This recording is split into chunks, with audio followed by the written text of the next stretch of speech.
Jesus, o Messias, o Filho de Deus, o Rei dos Reis. O grande protagonista do livro mais importante da história ocidental, a Bíblia.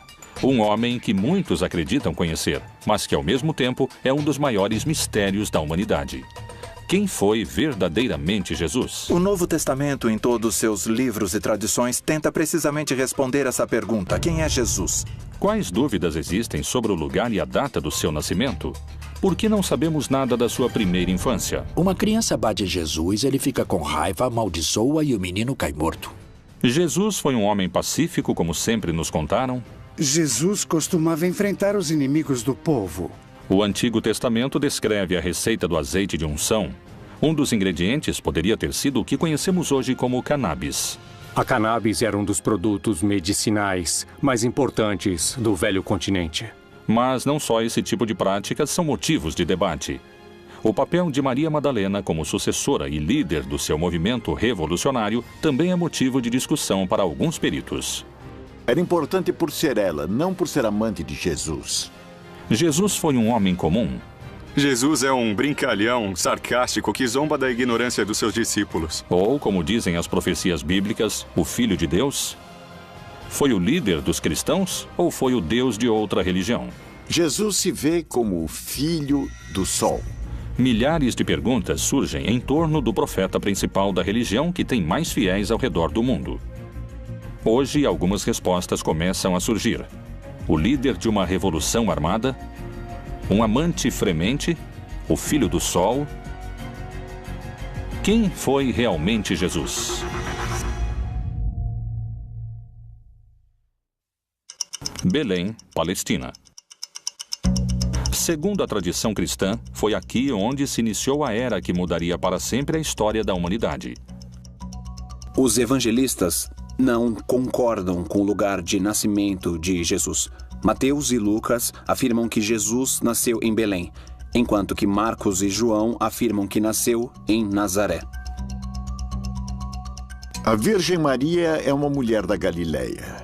A região de Israel está dividida em 3 regiões: o sul, Judeia, o centro, Samária e o norte, Galileia. Aqueles são galileus. Nazaré é uma aldeia da Galileia. Então, um bom judeu tem que ser da Judeia e não da Galileia. Esses últimos seriam da periferia. Como descendente de Davi, o Messias devia nascer na zona davínica, por assim dizer, em Judá, em Belém. Como chega a Nazaré vindo de Belém, é também parte dos relatos que devem ser construídos. Lucas, que é quem faz o trabalho historiográfico mais importante, usa como dado de referência histórica um censo de Augusto César, e é na época de Herodes o Grande, em Jerusalém. Então, por motivo do censo, José vai a seu lugar de nascimento para o censo. Alguns dos historiadores não encontram o censo de Augusto naquela época. Eles encontram o censo de Herodes Antipas de 10 anos depois. É um censo local, não é um censo imperial. E os censos locais não se faziam no lugar de nascimento e sim no lugar onde a pessoa vivia. Por isso, alguns dizem que o censo não coincide historicamente. Isso tem a ver com que, na verdade, Jesus não pôde ter nascido em Belém por questões de cronologia histórica, e sim ter nascido em Nazaré. Os 4 evangelhos que formam a Bíblia falam sobre a opressão do domínio do Império Romano sobre a qual o povo de Jesus vivia. Porém, não concordam com o lugar concreto do nascimento de Jesus. Essas divisões começam nas Escrituras. Jesus nasceu na aldeia de Belém, Bethlehem, em hebraico, derivado de Bet, casa, e Lehem, pão. É um lugar pequeno, uma aldeia, onde tinha nascido o rei Davi. A história no Evangelho de Mateus e no Evangelho de Lucas diz que quando Maria engravidou, ela morava em Nazaré. Nazaré é uma outra região, está na região da Galileia. Está no norte do país. Nazaré, Israel. Uma pequena cidade em que hoje moram apenas 70 mil habitantes. está localizada a 115 quilômetros de Belém. 2 milênios atrás, essa viagem demorava quase uma semana e era em um território desértico, onde você podia morrer de desidratação ou como vítima de ladrões e bandidos. Mas por que fariam uma viagem tão perigosa e complicada?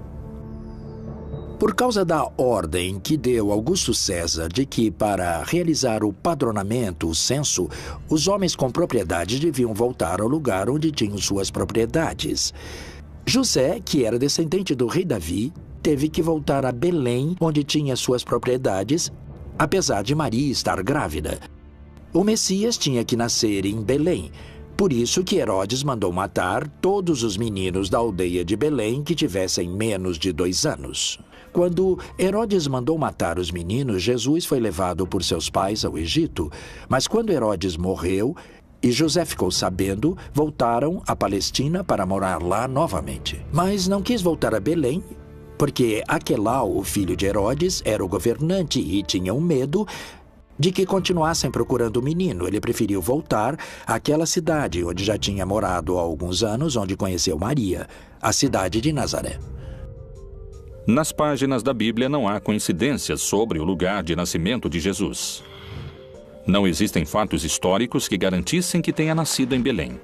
No Evangelho de São João, Natanael, um dos seus discípulos, se referindo a Jesus, se pergunta: Disse-lhe Natanael: Pode alguma coisa boa vir de Nazaré? Cumpriram-se as profecias? É realmente escassa a informação histórica sobre os primeiros anos de vida de Jesus? Que outros dados misteriosos se encontram ao redor da figura de Jesus? Como esteve formada sua família? Jesus pôde ter tido irmãos? A igreja assegura que Maria era virgem. Não somente que foi virgem antes de conceber a Jesus, mas que sempre foi virgem. Por isso não podem admitir que Jesus teve irmãos. E então, já que os textos existem, eles tentam justificar dizendo que, quando a Bíblia fala em irmãos, pode querer dizer primos, porque, na verdade, dizem que no texto hebraico não há 2 palavras diferentes para primos e para irmãos. Mas o problema é que os textos estão em grego, e no grego há diferença entre essas palavras, e eles falam em irmãos. Não conhecemos suas irmãs, e falam de Maria, Susana e dos seus irmãos. Falam de Tiago e Judas. E mencionam, no mínimo, que tem 2 irmãs e 2 irmãos. E mencionam seus nomes. Não é este o filho do carpinteiro? E não se chama sua mãe Maria e seus irmãos Tiago e José, Simão e Judas? Como é possível que não existam registros da infância e da adolescência de Jesus no Novo Testamento? Com o Concílio de Nicéia, ficou uma lista inicial de livros canônicos exigidos, requeridos por Constantino. Ele reuniu os bispos de distintas igrejas para que chegassem a um consenso sobre quais eram os livros inspirados em Deus e aqueles que deveriam ficar de fora. Que enigmas contêm esses textos deixados de fora da Bíblia? Os evangelhos canônicos são também o resultado de diferentes teologias e interpretações de Jesus. Todos, em última instância, são diferentes tentativas de entender essa fé em Jesus, a qual, desde o começo, parece ter gerado polêmica entre os seus seguidores. Por isso, os evangelhos, tanto os canônicos quanto os apócrifos, refletem diferentes interpretações dessa mensagem original e histórica de Jesus. Os relatos dos evangelhos gnósticos tentam preencher as lacunas das coisas que não se falam nos evangelhos do primeiro século. E já que os evangelhos do primeiro século falam apenas de um rascunho da vida de Jesus entre seus 12 e 30 anos, eles vão se centrar em alguns relatórios da infância de Jesus, mas sempre apresentando um menino cheio de sabedoria de gnoses, ou seja, sabedoria infusa. Existe outro texto que não é dos evangelhos gnósticos, Este é um antigo texto lendário que fala sobre a infância de Jesus e sugere que ele, Jesus, não sabia como usar seus poderes, o que é quase cômico. É como uma criança arteira que não sabe o que fazer com isso. Jesus é um homem de paz, mas não deve se confundir com o sentimento pacifista que entendemos nos nossos dias, porque vemos muitas vezes a Jesus com um temperamento forte, inclusive fazendo coisas que nos pareceriam violentas. Um menino que corria, esbarra e bate Jesus por detrás. Jesus fica com raiva, amaldiçoa e o menino cai morto.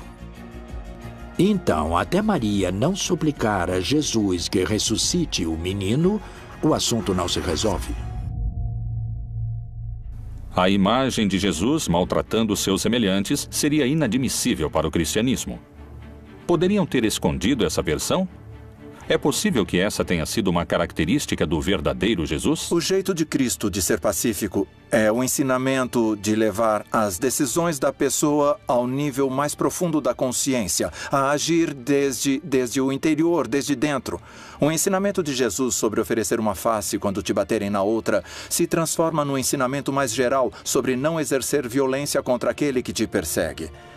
Não significa deixar o violento continuar na violência. Significa permitir que a vítima, ela mesma, se torne violenta a partir da violência padecida. E se o verdadeiro Jesus não oferecia outra face, como asseguram? O Império Romano tinha submetido a Palestina com muita restrição. Como todo império que põe restrições às suas colônias, por exemplo. O campo estava devastado. Esse era o contexto. Um país dominado por Roma. E muitos esperavam um Messias guerreiro que fosse libertá-los do Império Romano. De fato, Jesus era do norte da Galileia. A Galileia tem uma característica: tinha muitas guerrilhas de revolta contra o Império Romano. Foi Jesus o Filho de Deus ou um revolucionário armado insubordinado contra o poder do Império Romano? Quem foram seus mestres que o guiaram como líder da resistência, que seria contra a opressão do Império Romano?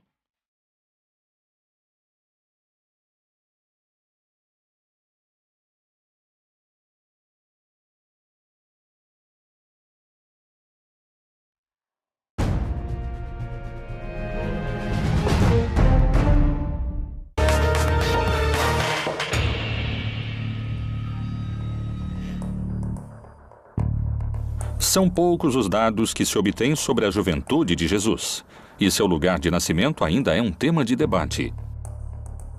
O que ninguém duvida é que lá pelo ano 0 da nossa era, Roma tinha se tornado o império mais extenso antes visto na humanidade.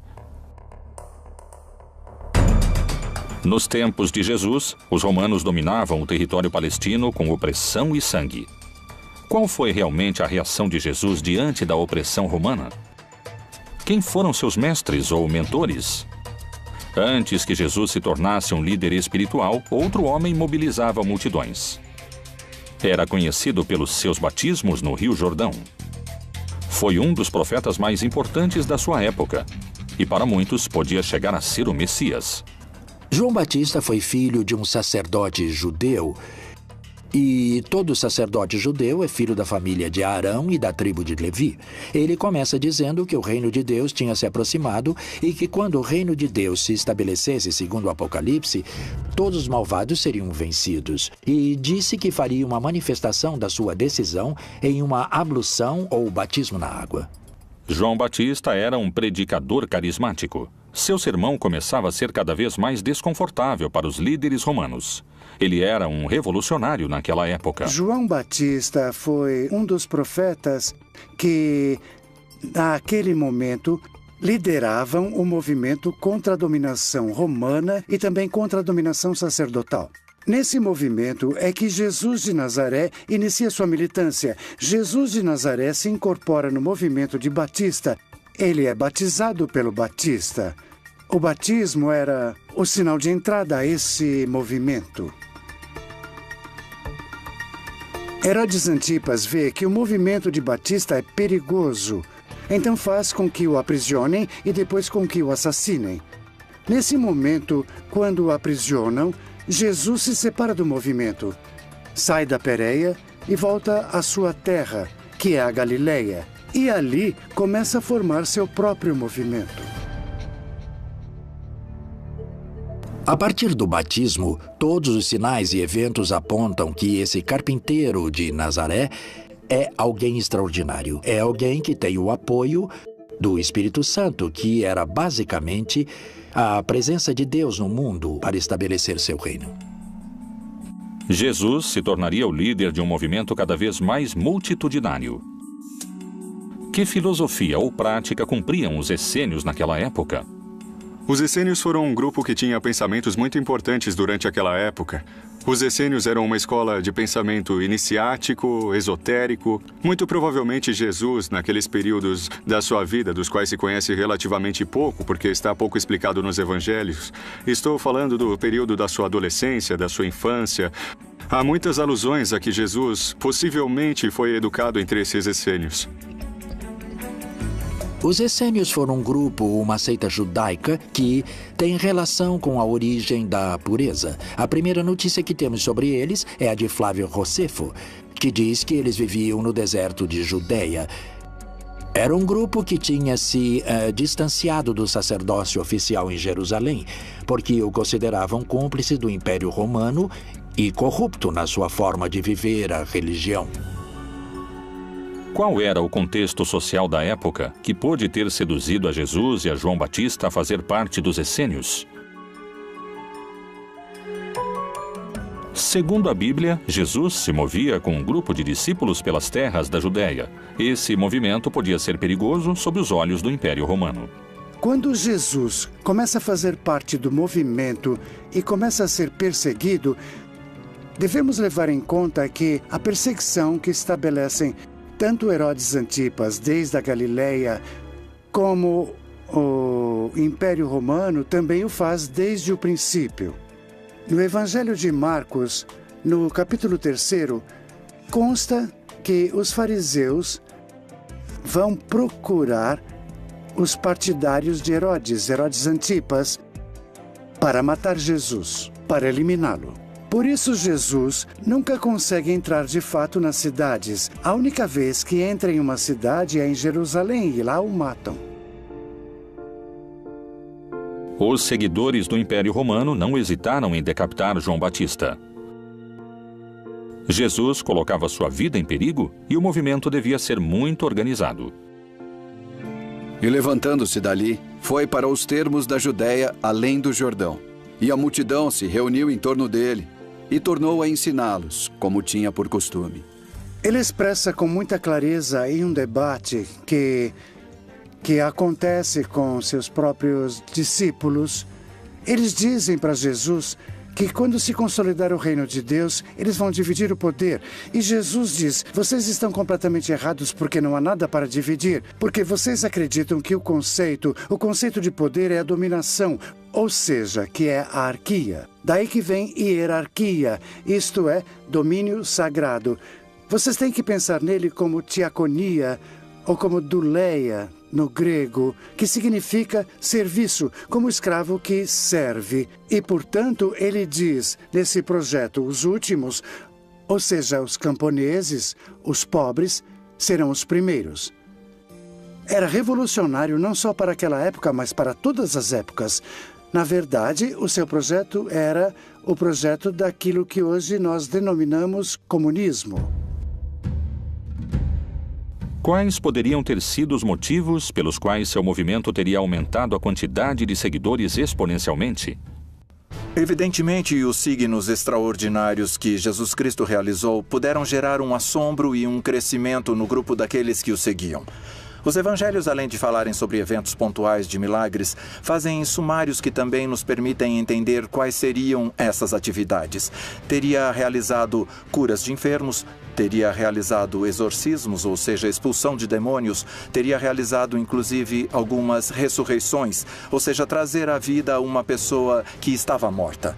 Teria realizado a multiplicação dos pães, teria caminhado sobre as águas. Portanto, uma série de sinais que nos demonstram que chegou o reino de Deus e que ele é uma pessoa autorizada, inclusive, sobre as forças da natureza. Jesus percorria as terras da Judéia se protegendo dos romanos. Mas seu caminho tinha um destino claro. O mais perigoso de todos, onde o estavam esperando o poder judeu e os romanos, Jerusalém. A célebre entrada de Jesus em Jerusalém é uma revolta. Os camponeses iam cumprir um rito religioso e, portanto, iam cumprir esse rito entusiasmados. Mas, por outro lado, eles se encontravam no templo com seus dominadores, os sacerdotes, os quais tinham no templo as escrituras de suas propriedades que eles deveriam entregar. E por isso se dá o surto ali no templo. E é ali que Jesus manda embora os mercadores do templo. Mas além disso expressa que o templo é como a figueira que não dá frutos.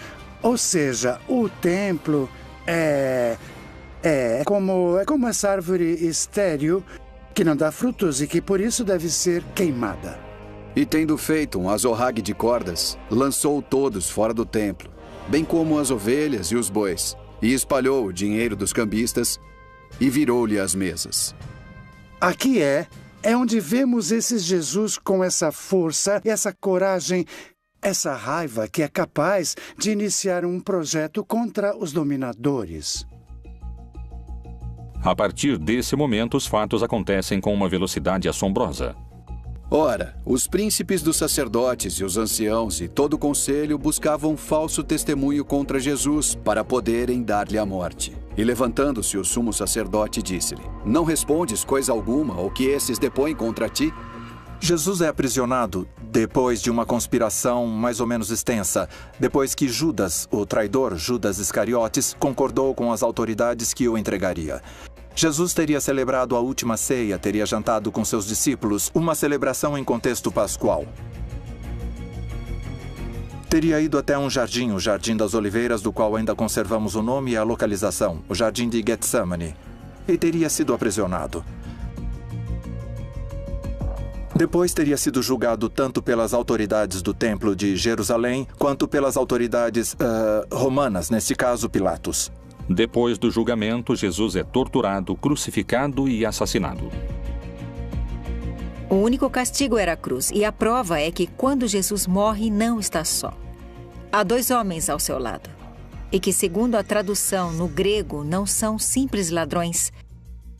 Eles também estavam sendo mortos porque eram personagens que tinham tentado fazer alguma mudança dentro da sociedade, mas não conseguiram, porque, há um sistema que oprime tão forte que o castigo era a morte. E o mesmo lhe lançaram também em rosto os salteadores que com ele estavam crucificados. Apesar de que especialistas e eruditos concordam com esse dado histórico, há interpretações sobre outros aspectos da vida de Jesus, onde os posicionamentos são muito diferentes. Novas leituras da Bíblia indicam, por exemplo, que naquela época Jesus tinha contato com o mundano. Poderia ter utilizado drogas como um caminho de conhecimento divino e de cura?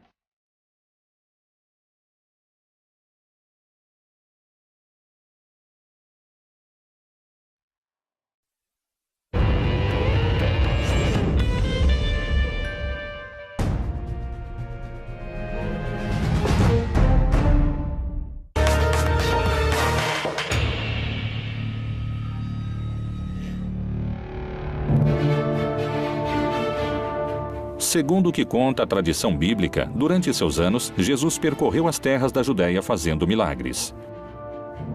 Para alguns teólogos e estudiosos bíblicos, Jesus tinha contato com o profano e terreno. E na vida comunitária, as drogas cumpriam um papel central. Poderia ter utilizado drogas como um caminho de conhecimento divino ou de cura?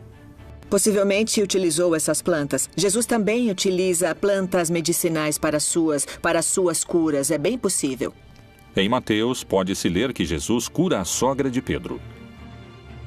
E chegada a tarde, trouxeram-lhe muitos endemoniados. E ele, com a sua palavra, expulsou dele os espíritos e curou todos os que estavam enfermos. Em todos os milagres de nosso Senhor Jesus, a cura aos cegos, ou à morte, ou aos mancos, inclusive se levantando da morte, como ele faz.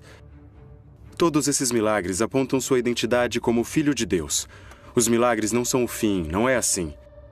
eram o que as pessoas queriam. Queriam esse poder entre eles.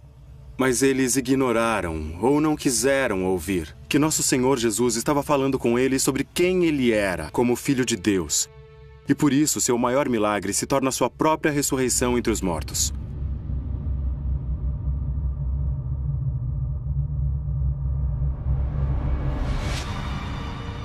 Por onde ele passasse a mão dele, a saúde se propagava.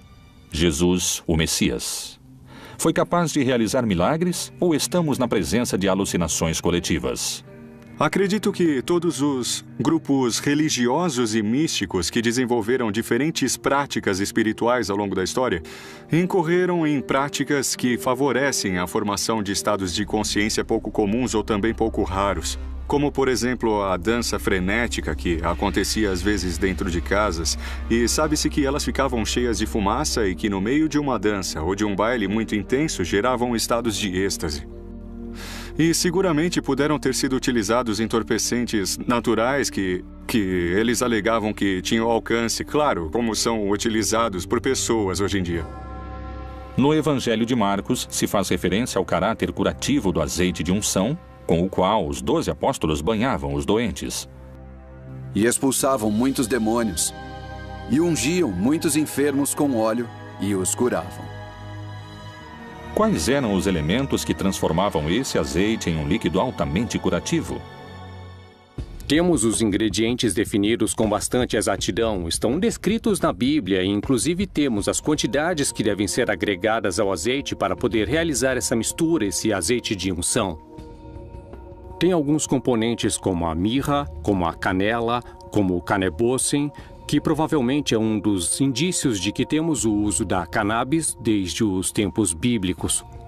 No Antigo Testamento, no Êxodo 30, de 22 a 25, Jeová fala com Moisés e lhe indica a receita correta do azeite de unção. Tu, pois, toma para ti das principais especiarias. Da mais pura mirra, 500 ciclos, e da canela aromática a metade, a saber, 250 ciclos. E de cálamo aromático, 250 ciclos. E de cássia, 500 ciclos, segundo o ciclo do santuário. E de azeite de oliveiras, 1 hin. Nada parece estranho nesse texto. 3,5 litros de azeite de oliva misturados com diferentes plantas aromáticas. Mas descobriram algo inquietante. Esse azeite era utilizado única e exclusivamente para ungir reis, profetas ou personagens importantes. Não era um azeite que fosse utilizado em outro tipo de circunstâncias. Era exclusivamente para aquilo. O cannabis, em hebraico, se chama canebossem, que significa a cana do perfume. E se nós pudermos dar um pouco de asas à nossa imaginação, apesar de não ser aceito por todos os acadêmicos que se dedicam à linguística, aparentemente canebossem pode virar canebós e depois pode virar cannabis. E finalmente seria cannabis sativa, que é o nome do Ineus, que é o nome da planta hoje. Jesus, sendo judeu e tendo caminhado por todas as terras da Judéia, de Samaria e até o Oriente, o mais seguro é que tenha entrado em contato com as tribos que povoaram essas regiões e provavelmente até na Índia, onde se pensa que Jesus possa ter entrado em contato com alguma dessas substâncias, já que em algum momento passou lá uma parte da sua vida. A cannabis era um dos produtos medicinais adivinhatórios místicos mais importantes do velho continente. Por outro lado, a experiência com drogas vai ser sempre subjetiva, ou seja, só a pessoa que está experimentando a alucinação pode sentir essa presença. Mas não há um milagre do lado de fora, aquele que está do lado de fora não sabe o que acontece. Os evangelhos aceitos pela Igreja Católica nos permitem indagar sobre o uso de plantas psicotrópicas para a cura. Mas o que revelam esses textos? As drogas eram uma ferramenta do primeiro cristianismo para se aproximar ao conhecimento? O consumo de psicotrópicos era uma prática comum? Alto Egito, 1769. A tradução do segundo livro de Geu revela certos rituais xamânicos presentes nos anos de fundação do cristianismo. O Senhor providenciou um lugar para as oferendas, colocando um jarro de vinho para a direita e outro para a esquerda, e derramou algumas bagas e especiarias em torno dos recipientes. Ele, então, colocou uma certa planta em suas bocas, e também outra planta em suas mãos, e estendeu, em ordem, em torno do sacrifício da iniciação. Durante esses 2000 longos anos da igreja, o vinho que sempre foi utilizado era o vinho de uva, sem nenhuma outra mistura e nem de ervas aromáticas nem de álcool. Vinho puro de uva. Os textos gnósticos permitem compreender o uso das drogas a partir de um aspecto revelador. A imagem de um Jesus utilizando substâncias se afasta cada vez mais do Messias, do Cristo católico. Mas essa não é a única imagem distorcida que muitos especialistas induzem à figura de Jesus. Alguns asseguram que, a partir do enfoque político, existia um vínculo entre Jesus e Maria Madalena. Essa afirmação poderia mudar para sempre a construção que se fez historicamente da relação entre eles. Maria Madalena foi seu braço direito na cruzada revolucionária que o Messias levantava contra o Império Romano?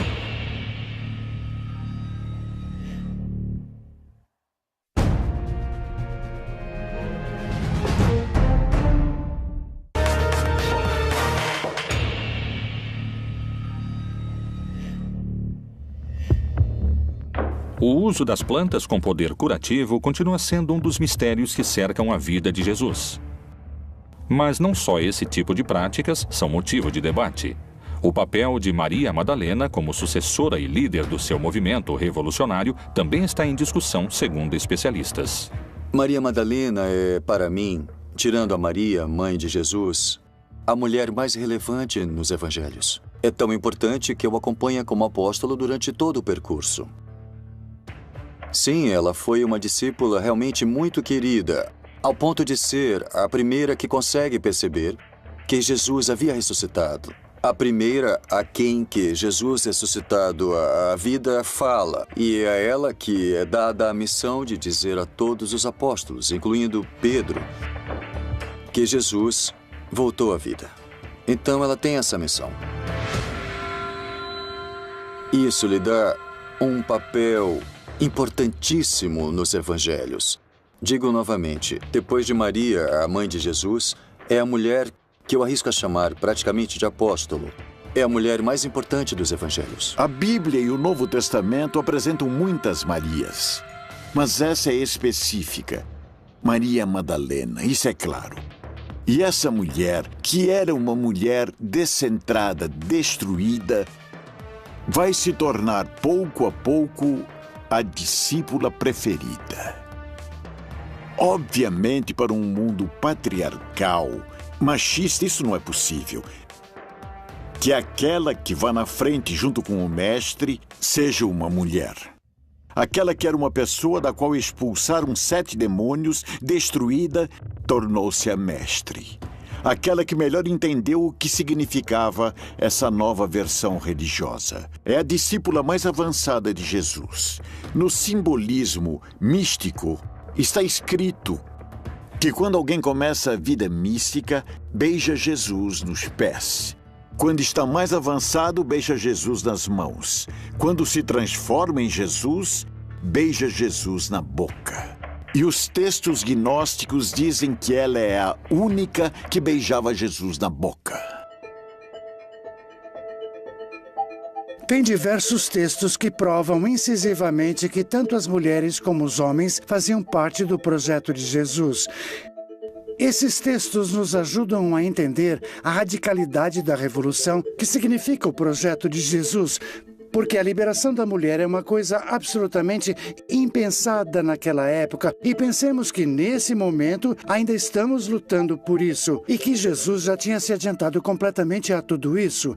E em seu movimento, tanto homens quanto mulheres participavam em condições semelhantes.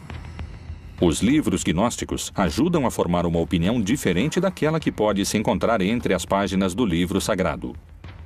Akhmin, Egito, também conhecida como Panópolis. Durante o século IV e o século V, foi uma das capitais do cristianismo copto. Em janeiro de 1896, um grupo de arqueólogos trabalhava num antigo cemitério cristão. Surpreendentemente, descobriram um códice antigo, que continha uma série de papiros escritos em copto. O códice foi doado ao Museu de Berlim. Sobreviveu nos arquivos do Museu Alemão a 2 guerras mundiais. Teve que esperar até 1955 para ser traduzido. E então se fez público uma descoberta reveladora. O Códice de Armin continha 4 textos gnósticos. Um deles era o Evangelho de Maria Madalena. Faz pouco tempo encontrou-se o Evangelho de Maria Madalena, onde ela aparece muito como um líder entre os apóstolos. É ela que se reúne com os outros quando estão com medo de sair para pregar o Evangelho, porque temem morrer como Jesus morreu. E ela fica em pé e diz que tem coragem, porque o Senhor nos transformou, e então ela lhes prega a palavra de Jesus.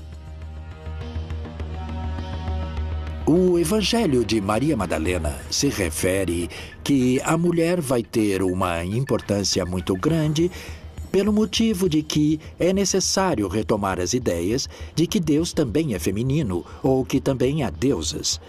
Isso é, aqui há uma influência gnóstica no que se refere à ideia de uma deidade feminina, planteada em muitas religiões. Daí é que Maria Madalena vai representar uma mulher iniciada na sabedoria. Só existem 3 códices que contêm o Evangelho de Maria Madalena, 2 no grego e 1 em língua copta. Nenhum está completo e só se recuperaram alguns fragmentos. Esses textos poderiam mencionar Maria Madalena como líder do movimento de Jesus? Ela prega sobre a palavra de Jesus e mais tarde Pedro lhe diz: não acredito que o Senhor tenha dito isso, creio que ela está inventando e que ela mente. E ela começou a chorar e disse: irmão Pedro, eu não sei do que está falando. Então, os outros discípulos entraram e também começaram a defender Maria e disseram que o Senhor amava muito. Quem é você para dizer que ela é uma pessoa inferior? Depois de ter dito isso, Maria Madalena se calou.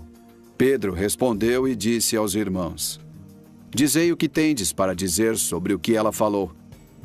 Eu, de minha parte, não acredito que o Salvador tenha dito isso. Então, Pedro ainda estava com raiva de Maria. Mas Maria ganhou a discussão no Evangelho secreto, que nunca fez parte do Novo Testamento, talvez por esse motivo. Nos canônicos, Maria Madalena é a testemunha da morte, da sepultura e da ressurreição. A primeira pessoa a quem ele fala é a mulher chamada Maria Madalena. O fato de que Jesus fale com Maria Madalena antes de falar com qualquer outro dos discípulos poderia significar que é ela quem ele escolhe como sucessora do seu movimento? Era uma mulher que era importante por ser ela, não por ser amante de Jesus. Obviamente, porque Jesus morto lhe deixa o poder à amante. E pega o valor e pega a força de ser a líder de uma comunidade religiosa sendo mulher. E a envia a anunciar a seus homens que ele está ressuscitado. Pedro entra no túmulo e não o vê. Quando Pedro sai, ela entra e é com ela que ele fala, não com o homem. E ela tromba com ele e não o reconhece. E ela pergunta: onde você colocou o corpo do meu senhor? Então ele a chama por seu nome. Miriam, ele diz. Quando falam teu nome, você sabe que é você sujeito. Quando ele a chama, ela o reconhece. Ela percebe que é Jesus. Através dessa exposição, procuram legitimar uma corrente de comando que se transmite através da ressurreição à sua primeira testemunha. E Jesus, tendo ressuscitado na manhã do primeiro dia da semana, apareceu primeiramente a Maria Madalena, da qual tinha expulsado 7 demônios. Ela é de uma cidade, Migdal. Por isso é Maria Madalena ou Migdal. Migdal quer dizer torre fortificada. No lago de Tiberíades havia um porto de pescadores. Ela é de Migdal, por isso seu nome era Miriam, Maria de Magdala. O fato de Maria Madalena não levar unido o nome ou o sobrenome do seu pai ou do seu marido, mas o da sua cidade, indicava na época que era alguém independente. Não estava submetida a outras pessoas e tinha autoridade para fazer parte do grupo de Jesus. Uma mulher tão renomada como Madalena é sempre citada como a mulher de Magdala, ou seja, a Madalena. Esse é um título de homem, não é um título de mulher, porque as mulheres sempre eram citadas como mulher, esposa de, ou filha de, mas não como mulher, cujo sobrenome é o lugar onde ela mora. Isso era comum nos homens. Em contrapartida, Madalena já carrega um valor em si. Como pedem alguns pesquisadores, talvez seja o momento de revisar o legado histórico de Maria Madalena e descobrir se ela foi a verdadeira líder que levou adiante o movimento de Jesus depois da sua morte. Outro mistério percorre o projeto do Reino de Deus. A Igreja Católica teria escondido um segredo que poderia questionar 2000 anos de cristandade? Qual é a assombrosa relação que existe entre o Filho de Deus e o Filho do Sol? Será que talvez eram a mesma pessoa?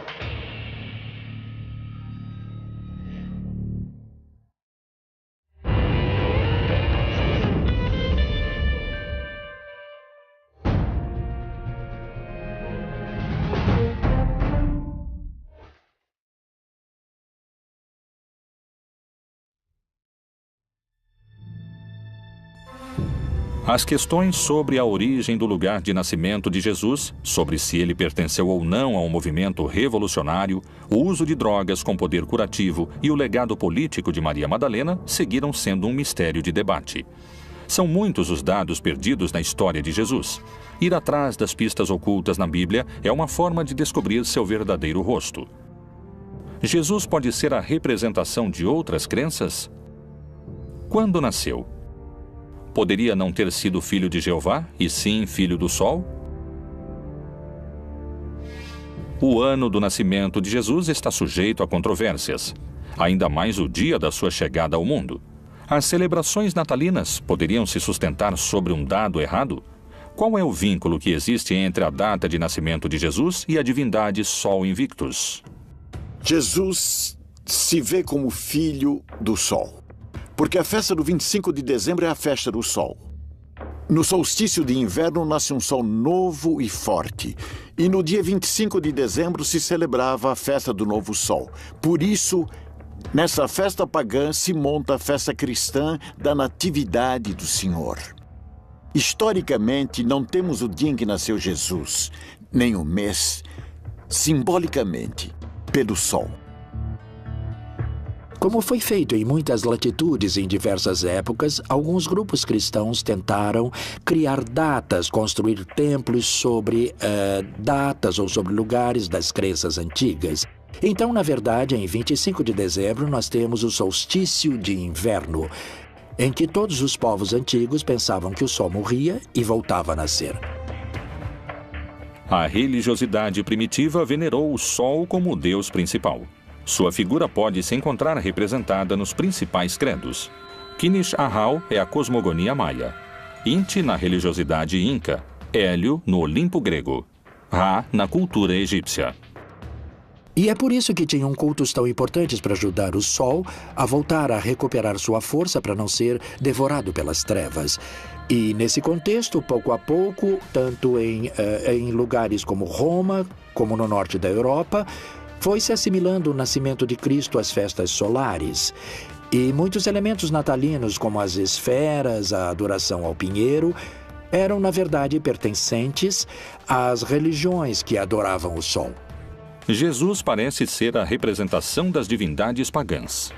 Percorre o mesmo caminho do Deus Sol. Realmente existiu ou é uma criação arquetípica? A Bíblia apresenta uma versão de Jesus. Mas, indagando nos seus segredos, podem-se encontrar muitas perguntas sem respostas contundentes.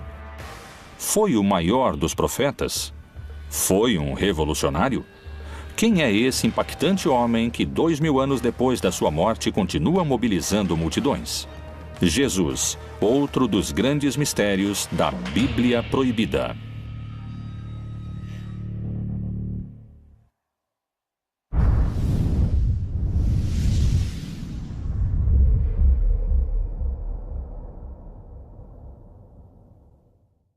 Tem que ser da Judéia e não da Galileia. Esses últimos seriam da periferia. Como descendente de Davi, o Messias devia nascer na zona davínica, por assim dizer, em Judá, em Belém. Como chega a Nazaré, vindo de Belém, é também parte dos relatos que devem ser construídos. Lucas, que é quem faz o trabalho historiográfico mais importante, usa como dado de referência histórica um censo de Augusto César, e é na época de Herodes o Grande, em Jerusalém. Então, por motivo do censo, José vai a seu lugar de nascimento para o censo. Alguns dos historiadores não encontram o censo de Augusto naquela época. Eles encontram o censo de Herodes Antipas de 10 anos depois. É um censo local, não é um censo imperial. E os censos locais não se faziam no lugar de nascimento e sim no lugar onde a pessoa vivia. Por isso, alguns dizem que o censo não coincide historicamente. Isso tem a ver com que, na verdade, Jesus não pôde ter nascido em Belém por questões de cronologia histórica, e sim ter nascido em Nazaré. Os 4 evangelhos que formam a Bíblia falam sobre a opressão do domínio do Império Romano sobre a qual o povo de Jesus vivia. Porém, não concordam com o lugar concreto do nascimento de Jesus. Essas divisões começam nas Escrituras. Jesus nasceu na aldeia de Belém, Bethlehem, em hebraico, derivado de Bet, casa, e Lehem, pão. É um lugar pequeno, uma aldeia, onde tinha nascido o rei Davi. A história, no Evangelho de Mateus e no Evangelho de Lucas, diz que quando Maria engravidou, ela morava em Nazaré. Nazaré é uma outra região. Está na região da Galileia. Está no norte do país. Nazaré, Israel. Uma pequena cidade em que hoje moram apenas 70 mil habitantes. Está localizada a 115 quilômetros de Belém. 2 milênios atrás, essa viagem demorava quase uma semana e era em um território desértico, onde você podia morrer de desidratação ou como vítima de ladrões e bandidos. Mas por que fariam uma viagem tão perigosa e complicada?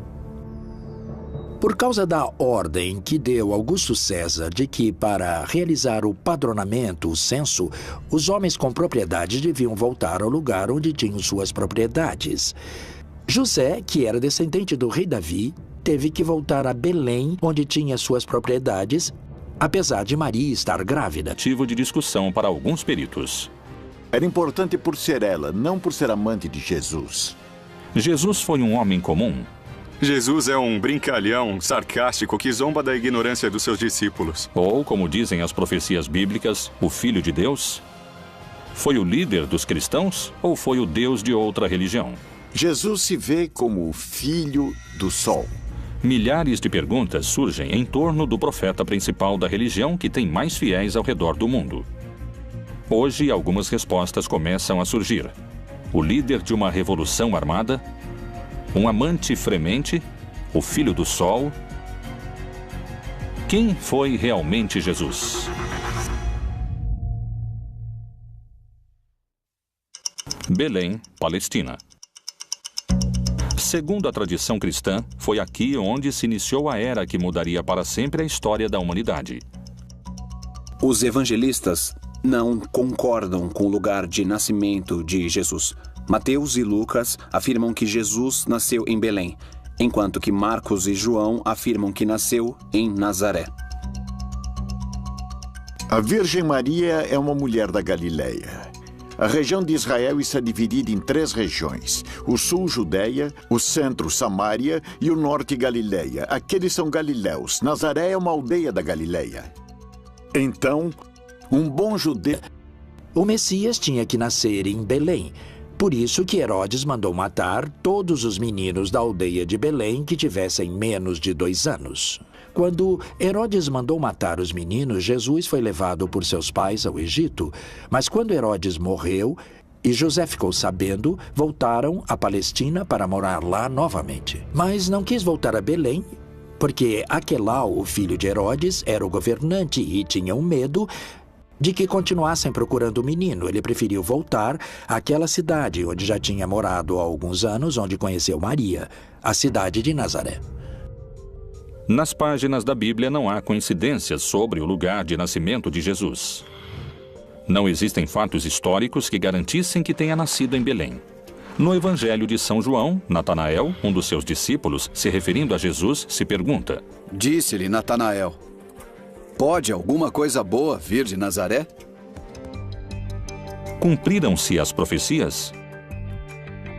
É realmente escassa a informação histórica sobre os primeiros anos de vida de Jesus? Que outros dados misteriosos se encontram ao redor da figura de Jesus? Como esteve formada sua família? Jesus pôde ter tido irmãos? A Igreja assegura que Maria era virgem.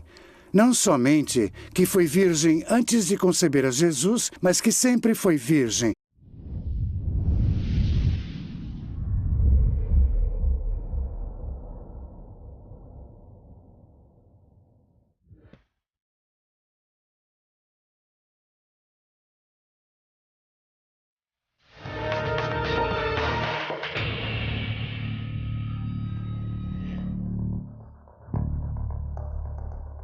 Jesus, o Messias, o Filho de Deus, o Rei dos Reis.